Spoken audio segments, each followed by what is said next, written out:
O que significa ser considerado justo diante de Deus de acordo com a Bíblia? Quais são os critérios ou requisitos para ser considerado justo aos olhos de Deus? Em Gênesis 20, Deus se revela a Abimeleque, mas podemos dizer que Abimeleque era justo?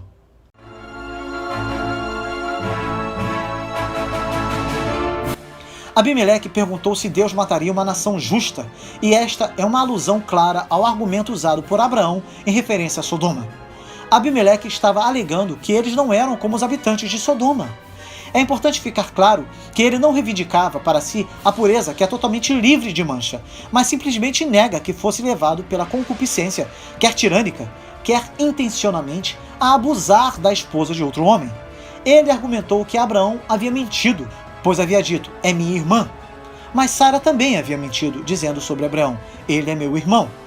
Tendo havido assim uma mentira dupla que o tinha enganado, Abimeleque era inocente, por haver tomado a mulher de outro homem sem o saber. Havia nele integridade de coração e mãos inocentes. Ele não havia planejado alguma maldade. Ele não havia praticado alguma maldade. Abimeleque não tinha embalado maus propósitos, não estando interessado nem em violações sexuais, nem em adultério. Buscava um casamento honroso. Abraão era polígamo, mas Abimeleque também o era. Para os antigos, a poligamia era uma opção de matrimônio e não um pecado. O argumento de inocência apresentado pelo rei foi reconhecido como um argumento justo, pois na verdade ele tinha boa consciência, sabia o que era certo e tinha agido certo. Suas intenções acerca de Sara eram nobres. Ademais, Elohim tinha feito intervenção, pelo que a virtude de Sara foi preservada. Não nos é dito como isso sucedeu. Talvez Abimeleque tenha sofrido impotência, como já falei, conforme supõem também alguns estudiosos. Deus tinha visto que Abimeleque não merecia morrer, porquanto teria sido muito sério se ele tivesse violado Sara, a princesa, a futura mãe do filho prometido por Deus. A solução era simples, que Abimeleque devolvesse a mulher a seu marido, e cessariam todas as ameaças de punição. E o rei filisteu não hesitou em obedecer a Deus. O argumento de inocência apresentado pelo rei foi reconhecido como um argumento justo, pois na verdade ele tinha boa consciência, sabia o que era certo e tinha agido certo. No entanto, embora Abraão e Sara tenham mentido, eles ainda eram filhos de Deus, apesar de seus testemunhos do Senhor terem sido extremamente enfraquecidos. Abimeleque, porém, encontrava-se numa posição muito mais perigosa do que Abraão e Sara, pois encontrava-se sob uma sentença de morte. Veja só no versículo 3 e versículo 7. Isso ficou bastante claro no texto. Abimeleque era um homem íntegro, e quando Deus lhe falou, ele obedeceu. Possuía muitas qualidades excelentes, contudo, não cria em Deus para ser salvo. Os filisteus eram politeístas, e portanto Abimeleque, por mais que tenha se dirigido a Deus de forma muito respeitosa, por mais que tenha chamado Deus de Adonai, que era o termo usado pelos hebreus, ele era um homem morto, segundo Efésios 2, versículos de 1 a 3. Isso não minimiza a enormidade do pecado de Abraão, pois seu proceder não foi digno de um crente. No entanto, diante de Deus, Abraão e Abimeleque encontravam-se em duas posições diferentes.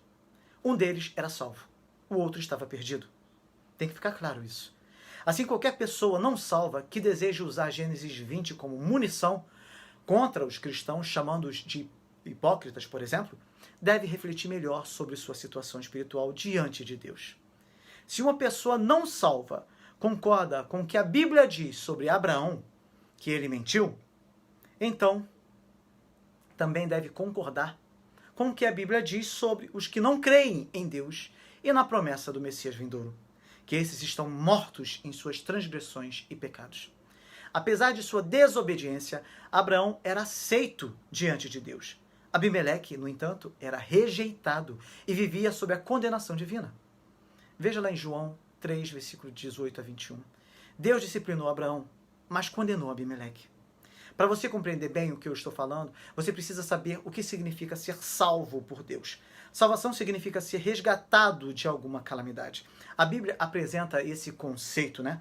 Entretanto, a Bíblia também usa o termo salvação num sentido específico para referir-se à nossa redenção suprema do pecado e à nossa reconciliação com Deus. Nesse sentido, somos salvos da pior das calamidades. pior de todas as calamidades, o juízo de Deus.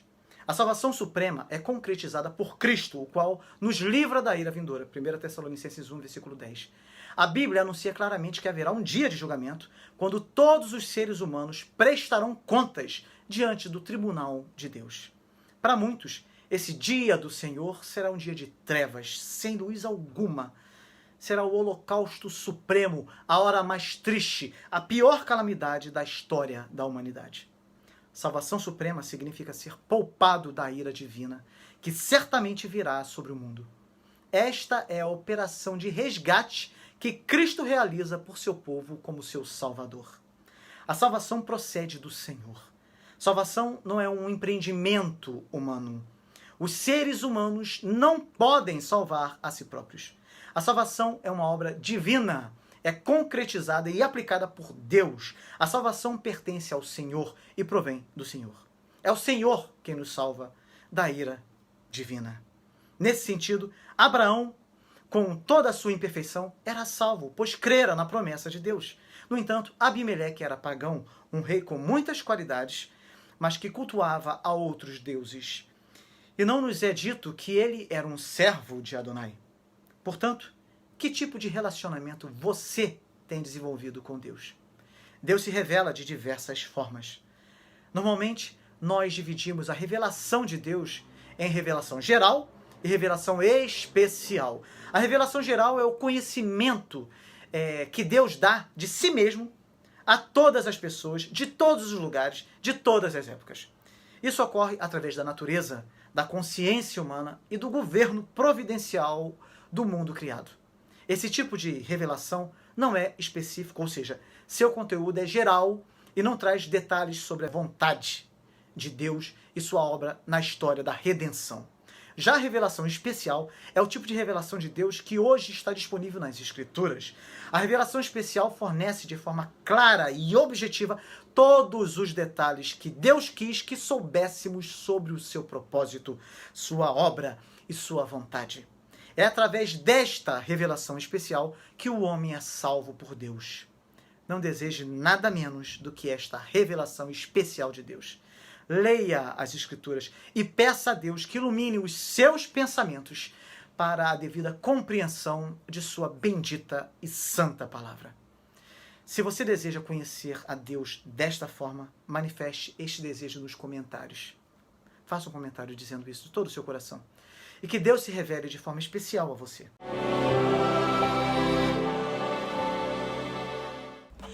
Senhor misericordioso, reconhecemos a profundidade de Tua graça revelada até mesmo aos que estão distantes de Ti. Damos graças por Tua misericórdia, que se estende a todos os que clamam por Ti, independentemente de sua posição ou histórico espiritual. Reconhecemos, ó Deus, que só podemos ser considerados justos diante de Ti através da justificação que vem por meio de Cristo. Ele é a nossa rocha e nossa salvação, nossa esperança e nosso refúgio. Somente em sua obra redentora encontramos o perdão e a reconciliação com o Pai Celestial. Pedimos, ó Deus, que nos concedas a fé para confiar plenamente na justiça que vem por meio de Cristo. Que possamos ser transformados por sua graça e viver em conformidade com tua vontade, buscando sempre tua face e te glorificando em todas as áreas de nossas vidas. Ouve, Senhor, as petições que estão em nossos corações e as que estão nos comentários. E ajuda-nos a aceitar com fé e gratidão as tuas respostas, sabendo que tu és o nosso Pai amoroso que nos ouve e cuida de nós. Ó Deus, confiamos em tua justiça e descansamos em teu amor eterno. Tudo isso colocamos diante de ti, em nome do nosso amado e eterno Salvador, nosso Senhor Jesus Cristo. Amém. Bom demais estar na presença do Senhor. Povo de Deus, eu peço a ajuda de vocês com 3 coisas muito simples. Deem o like de vocês, façam um comentário, pode ser um simples emoji, ou ainda melhor, faça o pedido de oração de vocês, coloquem nos comentários para que eu possa continuar orando durante a semana. Não saia desse vídeo também sem compartilhá-lo com os seus contatos. Isso vai ajudar muito para que esse vídeo alcance outras pessoas que estão precisando ouvir exatamente o que você acabou de ouvir. Conto com a ajuda de vocês. E Deus te abençoe muito e até o próximo vídeo, com a graça de Deus.